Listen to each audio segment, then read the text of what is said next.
Hello, welcome to lawyer academy India. और मैं हूं एडवोकेट करण मौर्य। आज हम लोग अपना देखने वाले हैं bankruptcy insolvency and bankruptcy act IBC code देखने वाले हैं। और ये इम्पोर्टेंट क्यों है? ये इम्पोर्टेंट है हमारा आईबीपीएस एसओ के एग्जाम के लिए बहुत इम्पोर्टेंट है। बाकी सेबी वगैरह का एग्जाम होता है उसमें भी बहुत इम्पोर्टेंट होता है। तो बस उसी का हम लोग रिवीजन करने वाले हैं ताकि हम इम्पोर्टेंट चीज देख सकें और मैक्सिमम मार्क्स जो है अटेंड कर सकें। ठीक है, तो इसका फुल नेम क्या है? तो फुल नेम इसका है insolvency and bankruptcy code. Enact कब हुआ था? ये 28 मई 2016 को हुआ था और 5 अगस्त 2016 में ये आ गया था। पार्टली ये पावर में आ गया था। रिप्लेस किया है इसने सीका एक्ट को, आरडीडीवीएफआई एक्ट को, सरफेसी एक्ट। पार्टली इसने रिपील किया है, कंपनीज एक्ट के कुछ प्रोविजंस को रिपील किया है। ऑब्जेक्टिव क्या है इसका? Time bound resolution of insolvency, maximise asset value, promote entrepreneurship, balance creditor debtor का इंटरेस्ट। ठीक है, इसमें टाइम बाउंडेशन दी है इंसॉल्वेंसी के लिए, सारी चीजें मैक्सिमम एसेट की वैल्यू निकाल सकें, ये सारी चीजें दी गई हैं। रेगुलेटर कौन है? Insolvency and bankruptcy board of India, IBBI board इसका रेगुलेटर है। एडजुडिकेटिंग अथॉरिटी हमारी एनसीएलटी कंपनीज के लिए, एलएलपीज के लिए, और डीआरटी है इंडिविजुअल्स या फिर पार्टनरशिप्स के लिए। नेक्स्ट हमारा अपीलेट अथॉरिटी क्या है? एनसीएलटी कंपनीज के लिए और डीआरटी इंडिविजुअल्स के लिए है। हाई कोर्ट फिर सुप्रीम कोर्ट में इसकी अपील जाती है। टोटल सेक्शन इसके 255 से हैं, 12 शेड्यूल्स हैं कि अमेंडमेंट इसका हुआ है 2019 में। तो चलिए देखते हैं इसकी जो जो मेन चीजें हैं वो देखेंगे और जो फालतू की चीजें हैं वो नहीं देखेंगे।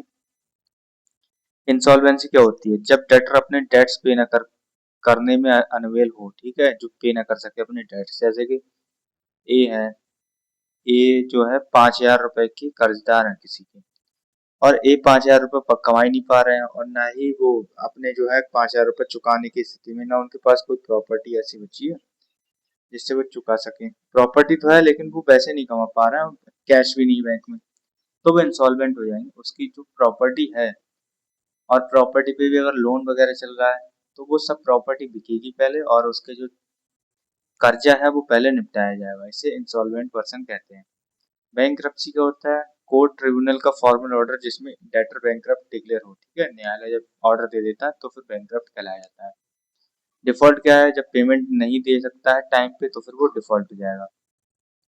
फाइनेंशियल क्रेडिटर्स होते हैं जो फाइनेंशियल डेट देते हैं या फिर जो लोन देते हैं, जैसे बैंक्स हो गए, एनबीएफसीज हो गई, non banking financial companies, bond holder वगैरह हो गए। ऑपरेशनल क्रेडिटर जैसे गुड्स सर्विसेज एम्प्लॉयमेंट से जो डेट मिलता है वो, सप्लायर हो गए, एम्प्लॉयज हो गए, गवर्नमेंट हो गए, वो सारे लोग जो है ऑपरेशनल क्रेडिटर कहलाते हैं। कॉर्पोरेट डेटर हो गए जैसे कंपनी या फिर एलएलपी, लिमिटेड लायबिलिटी पार्टनरशिप से जो डेट में मिलता है और जो डिफॉल्ट करते हैं अगर वो, तो वो कॉर्पोरेट डेटर बन जाते हैं।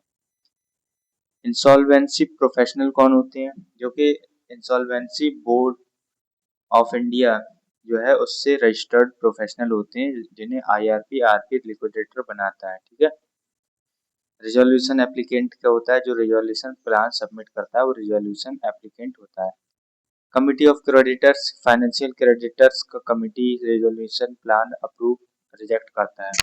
मोराटोरियम क्या होता है? एक स्टे हो जाता है हाई कोर्ट के द्वारा कि कुछ टाइम के लिए जो है पेमेंट या फिर पैसे का लेन देन बंद कर दिया जाता है कंपनी में। ठीक है, जैसे कि लिखा हुआ no suit, no enforcement, no asset transfer, ये सारी चीजें बंद हो जाती हैं इसमें। और ये इंपॉर्टेंट पॉइंट है, डिफॉल्ट थ्रेशोल्ड के लिए कितना है? कॉर्पोरेट के लिए 1 करोड़, इंडिविजुअल्स के लिए 1,000 रुपए। ठीक है, कॉर्पोरेट इंसॉल्वेंसी रिजोल्यूशन प्रोसेस क्या होता है? सीआईआरपी जिसको बोलते हैं। कौन इनिशिएट कर सकता है? तो फाइनेंशियल क्रेडिटर इनिशिएट करता है। सेक्शन 7 में डिफॉल्ट और ज्वाइंट एप्लीकेशन अलाउड होती है। ऑपरेशनल क्रेडिटर कर सकते हैं और फिर कॉर्पोरेट डेटर खुद से भी कर सकते हैं। सीआईआरपी का स्टेप बाय स्टेप टाइमलाइन क्या होता है?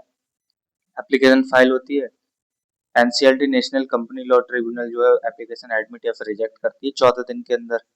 ठीक है, जब 14 दिन हो जाते हैं उसके बाद में इंटरिम रिजोल्यूशन प्रोफेशनल अपॉइंट किया जाता है, और जब वो अपॉइंट हो जाता है उसके बाद में मोरेटोरियम का डिक्लेरेशन हो जाता है ताकि जो कंपनी की जो सूट्स उसके खिलाफ ना हो, ट्रांसफर वगैरह एसेट ना हो, ये सारी चीजें होती हैं।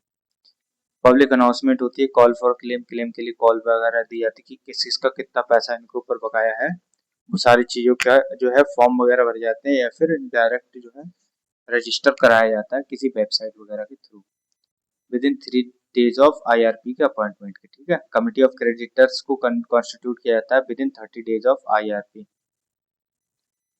उसके बाद COC अपॉइंट किसे करती है, रिजोल्यूशन प्रोफेशनल को अपॉइंट करती है COC फर्स्ट COC की मीटिंग में। फिर रिजोल्यूशन प्लान को इनवाइट और सबमिट किया जाता है। उसके बाद COC अप्रूव करती है रिजोल्यूशन प्लान जो कि 66% वोटिंग शेयर का रिक्वायरमेंट होता है। फिर NCLT अप्रूव करती है प्लान को। फिर उसका टोटल CIRP की टाइमलाइन कितनी होती है, 180 दिन प्लस 90 दिन का एक्सटेंशन हो जाता है, मतलब टोटल 270 दिन में निपटाना होगा। और मैंडेटरी कंप्लीशन विद लिटिगेशन है तो 330 दिन में सब कुछ निपटाना होगा। ये सुप्रीम कोर्ट ने SR स्टील के केस में बोला था। आई होप आपको ये पूरा प्रोसेस समझ में आ गया होगा, इसका स्क्रीनशॉट वगैरह ले लो। और वैसे आपको नोट्स वगैरह चाहिए हो तो मैंने डिस्क्रिप्शन में डाल रखा है कि कैसे कैसे नोट्स आपको मिल जाएंगे, जिसमें मॉक टेस्ट वगैरह MCQs वगैरह सब्जेक्ट वाइज सारे सब्जेक्ट के नोट्स ही मिल जाएंगे अगर आप IBPS वगैरह की तैयारी कर रहे हो तो। मोराटोरियम क्या होता है हमारा, CIRP एडमिशन के तुरंत बाद मोराटोरियम लागू कर देती है। उसमें क्या होता है, जो सूट्स वगैरह है, जजमेंट्स वगैरह का इन्फोर्समेंट है, एसेट ट्रांसफर है, रिकवरी ऑफ प्रॉपर्टी, ये सब बैन हो जाती है। Supply of essential goods continue होंगी एक्सेप्शनल केसेस में। और मोराटोरियम का जो पीरियड है वो CIRP के पीरियड तक रहता है। कमिटी ऑफ क्रेडिटर्स क्या होती है, सिर्फ फाइनेंशियल क्रेडिटर्स होते हैं COC की कमिटी में, अदर क्रेडिटर्स नहीं होते हैं। ठीक है, वोटिंग शेयर कॉस्ट का होता है प्रोफेशनल टू डेट ऑन, ये तो मैंने अभी बता दिया। लिक्विडेशन क्या होती है, CIRP में कोई रिजोल्यूशन प्लान अप्रूव नहीं हुआ तो फिर 270 से 330 दिन में तो क्या होगा, सी NCLT अप्रूव्ड प्लान जो है इम्प्लीमेंट नहीं हुआ है तब भी तो ये लिक्विडेशन रिकमेंड किया जाएगा COC के खिलाफ, COC के द्वारा 66% वोट के साथ। लिक्विडेशन वाटरफॉल क्या होता है, पहला होता है CIRP कॉस्ट लिक्विडेशन कॉस्ट होती है। दूसरा वर्कमैन के ड्यूज आते हैं। ठीक है, जैसे कि लिक्विडेशन हो गया, उसके बाद में डिस्ट्रीब्यूशन कैसे होगा, पेमेंट कैसे कैसे बटेगा, सारे जो एसेट है वो तो बिक गए, अब जो पैसा आया वो कैसे कैसे किस किस के पास जाएगा। तो सबसे पहले जो CIRP की कॉस्ट है वो लिक्विडेशन की जो कॉस्ट है वो पे की जाएगी। ठीक है, इंसॉल्वेंसी प्रोफेशनल वगैरह सबको। फिर जो वर्कमैन के ड्यूज होते हैं 24 मंथ तक के, और सिक्योर्ड जो क्रेडिटर्स होते हैं, सिक्योर्ड क्रेडिटर्स, उनका पेमेंट किया जाता है। फिर एम्प्लॉय के जो ड्यूज होते हैं 12 मंथ के वो। उसके बाद अनसिक्योर्ड फाइनेंशियल क्रेडिटर्स जो होते हैं उनका पेमेंट। फिर गवर्नमेंट के जो ड्यूज होते हैं सेंट्रल या फिर स्टेट गवर्नमेंट के वो। रिमेनिंग सिक्योर्ड क्रेडिटर्स जो होते हैं वो उनका पेमेंट होता है। फिर कोई अन्य बचा है तो फिर उसका पेमेंट हो जाता है। नेक्स्ट हमारा इंडिविजुअल पर्सनल इंसॉल्वेंसी क्या होती है, तो एप्लीकेबल किस पे होती है, ये होती है हमारी इंडिविजुअल्स पे, पार्टनरशिप फर्म्स पे, और ये कंपनीज और LLPs पे लागू नहीं होती। ठीक है, एडजुडिकेटिंग अथॉरिटी का होती है, एडजुडिकेटिंग अथॉरिटी होती है DRT। अगर इंडिविजुअल्स का मैटर है तो फिर DRT सुनेगी, डेट रिकवरी ट्रिब्यूनल। कंपनीज का या फिर LLP का तो NCLT national company law tribunal इसको सुनेगी।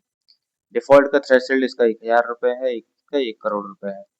प्रोसेस IR होता है, बैंक्रप्सी ऑर्डर होता है, इसमें CIRP और लिक्विडेशन होता है। इसमें अपॉइंट करती है रिजोल्यूशन प्रोफेशनल को अपॉइंट किया जाता है, और इसमें IRP जो है वो RP को अपॉइंट करता है। Individual discharge from debts after process, process के बाद इंडिविजुअल जो डिस्चार्ज होते हैं इसमें कंपनी डिसॉल्व कर दी जाती है।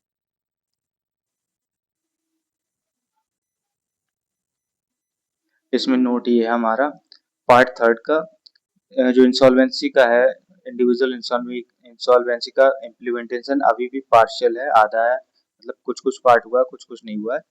एग्जाम में मोस्टली जो कॉर्पोरेट CIRP है पार्ट सेकंड उससे सवाल आते हैं। ठीक है, इंपॉर्टेंट पॉइंट है, याद रखना। Insolvency and bankruptcy board of India, इसको देख लेते हैं, इंपॉर्टेंट पॉइंट है। स्टैब्लिश कब हुआ था, 1 अक्टूबर 2016 में हुआ था। स्टैट्यूटरी बॉडी है, ये बॉडी कॉर्पोरेट अपॉइंट कौन करता है, सेंट्रल गवर्नमेंट। इसमें कंपोजिशन क्या है, चेयरमैन होता है, इसमें 3 एफिशिएट मेंबर्स होते हैं, जैसे जो फाइनेंस से, कॉर्पोरेट अफेयर्स से और RBI के द्वारा नॉमिनेट किए जाते हैं। प्लस 5 होल टाइम मेंबर्स होते हैं। फंक्शन क्या है, रजिस्टर और IPs एंड IPAs स्टैंडर्ड को सेट करना, रेगुलेशन वगैरह बनाना, ये सारी चीजें होती है। पावर का इंस्पेक्शन, इन्वेस्टिगेशन, पेनल्टीज वगैरह वो डाल सकते हैं। आईपी क्या है? Insolvency professional agency. आईपी को मेंबरशिप देता है, आई 3 आईपीएस रजिस्टर किए जाते हैं। फास्ट ट्रैक सीआईआरपी है इतना, ये देख लो। स्मॉल कंपनी स्टार्टअप्स वगैरह के लिए जो है, अनलिस्टेड कंपनीज के लिए जो कि with assets less than 1 crore होती है, तो उनके लिए क्या जो है तरीका है, 90 दिन का होता है प्लस 45 दिन का एक्सटेंशन। 135 दिन में इनका मैटर क्लोज किया जाता है। सेम प्रोसेस होती है सीआईआरपी की तरह ही। प्री पैकेज इंसॉल्वेंसी क्या होती है? एमएसएमईज के लिए होती है, जो माइक्रो स्मॉल मीडियम एंटरप्राइजेस जो होते हैं ना, उनके लिए होती है। एमएसएमईज के लिए प्री नेगोशिएटेड पहले से रिजोल्यूशन प्लान होता है, और इसमें क्या है 120 दिन में टाइमलाइन होती है, इसमें निपटा दिया जाता है मैटर को। क्रॉस बॉर्डर इंसॉल्वेंसी इंपॉर्टेंट नहीं, छोड़ दो। ये क्वेश्चन केस लॉ है इंपॉर्टेंट, देख लेना आप एक बार। ये हमारी क्विक रिवीजन टेबल है। अब हम लोग देखेंगे इसके एमसीक्यूज, ठीक है, क्योंकि एमसीक्यूज के बिना तो काम बनेगा ही नहीं। क्वेश्चन बना है आईबीसी 2016 में कॉर्पोरेट सीआईआरपी के लिए मिनिमम डिफॉल्ट थ्रेशोल्ड कितना है? तो वो हमारा 1 करोड़ रुपए का। सीआईआरपी की मैक्सिमम टोटल टाइमलाइन कितनी है एज पर सुप्रीम कोर्ट? तो वो हमारी 330 दिन के लिए including litigation. Committee of creditors COC में कौन शामिल होते हैं? तो वो होते हैं हमारे सिर्फ फाइनेंशियल क्रेडिटर्स। इंपॉर्टेंट क्वेश्चन है, याद रखना। रिजोल्यूशन प्लान अप्रूव करने के लिए सीओसी में कितना वोटिंग शेयर चाहिए? तो वो चाहिए 66% का। सीआईआरपी विड्रॉ करने के लिए सीओसी में कितना वोटिंग शेयर चाहिए होता है? 90% वोटिंग शेयर चाहिए होता है। सेक्शन 29 के अनुसार कौन सा पर्सन रिजोल्यूशन प्लान सबमिट करने के लिए इन एलिजिबल है? तो वो है हमारा बिलफुल डिफॉल्टर और promoter of NP account. Next हमारा मोरेटोरियम जो है, सेक्शन 14 के दौरान क्या अलाउड है? तो मोरेटोरियम में क्या क्या चीजें अलाउड है? इसेंशियल गुड्स और सर्विसेज की सप्लाई, बाकी सब चीजें बंद होती हैं। सेक्शन 53 वाटरफॉल में गवर्नमेंट ड्यूज की प्रायोरिटी कौन सी है? तो वो हमारी 5th प्रायोरिटी, ठीक है। ये क्वेश्चन और आपसे, जो सिक्योर्ड क्रेडिटर्स होते हैं ना, उनकी जो है प्रायोरिटी क्या है, कौन से नंबर पे है? ये कमेंट सेक्शन में आप लोग मेरे को बताओ, ठीक है। नेक्स्ट हमारा फास्ट ट्रैक सीआईआरपी की मैक्सिमम टाइमलाइन क्या है? वो है 135 दिन की। और हाँ, एक क्वेश्चन और है, जो स्टार्टअप्स वगैरह होते हैं ना, जिनकी वैल्यू लेस देन 1 करोड़ होती है, तो उसकी जो टाइमिंग है सीआईआरपी की, तो वो कितनी होगी? कमेंट में ये आंसर भी दो आप लोग मेरे को। नेक्स्ट है हमारा, एनसीएलटी को सीआईआरपी एप्लीकेशन एडमिट या रिजेक्ट करने के लिए कितना टाइम मिलता है? तो 14 दिन का मिलता है।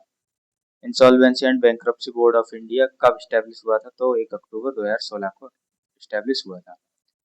ऑपरेशनल क्रेडिटर सीआईआरपी इनिशिएट करने से पहले कितने दिन वेट करना होगा? तो करना होगा हमें 10 दिन का wait, 10 days. Swiss ribbons versus Union of India important case है, याद रखना। केस में सुप्रीम कोर्ट ने क्या होल्ड किया है? तो हमारा होल्ड किया है आईबीसी कॉन्स्टिट्यूशनल है, फाइनेंशियल वर्सेस ऑपरेशनल क्रेडिटर्स वगैरह का जो डिस्टिंक्शन है वो वैलिड है। प्री पैकेज इंसॉल्वेंसी प्रोसेस जो है वो किसके लिए अवेलेबल? तो वो हमारी एमएसएमईज के लिए। आईबीसी सेक्शन 238 के अनुसार आईबीसी का इफेक्ट अदर एक्ट्स पर क्या है? तो वो क्या है? वो है अदर एक्ट्स को ओवरराइड करता है, और उनके जो प्रोविजन से अगर मैच नहीं खाता तो इसके प्रोविजन जो है काम करेंगे। लिक्विडेशन में सिक्योर्ड क्रेडिटर के पास कौन सा ऑप्शन होता है? सिक्योर्ड क्रेडिटर के पास ऑप्शन होता है सिक्योरिटी इन्फोर्स करो या फिर लिक्विडेशन स्टेट को रिलिंक्विश करो। आईबीसी के under Indian individual insolvency matters का एडजुडिकेटिंग अथॉरिटी कौन है? तो वो हमारे आईबीसी के अंदर date recovery tribunal. Vidarbha industries versus axis bank case में सुप्रीम कोर्ट ने क्या हेल्ड किया? तो क्या हेल्ड किया? एनसीएलटी को डायरेक्शन है सेक्शन 7 पेटिशन एडमिट करे या फिर रिजेक्ट करे। सीआईआरपी एप्लीकेशन फाइलिंग के लिए लिमिटेशन पीरियड कितनी है? तो वो हमारी 3 साल की लिमिटेशन पीरियड। लास्ट हमारा क्वेश्चन है, आईबीसी का सेक्शन 238 क्या प्रोविजन देता है? तो वो देता है लिमिटेशन एक्ट का आईबीसी पर एप्लीकेशन।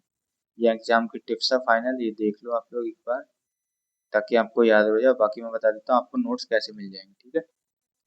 तो स्टूडेंट्स, मैंने लॉ प्रिपरेशन का पूरा बंडल बनाया है जिसमें आप आप अगर चाहे एआईबी की, जुडिशरी की या फिर आईबीपीएस एसओ की तैयारी कर रहे हो, तीनों के लिए इम्पोर्टेंट है। और इसमें मैंने सब्जेक्ट वाइज नोट्स डाले हैं एग्जाम पॉइंट ऑफ व्यू से, और एमसीक्यूज डाले हैं सब्जेक्ट वाइज, और 20 मॉक टेस्ट डाले मैंने आईबीपीएस एसओ के लिए।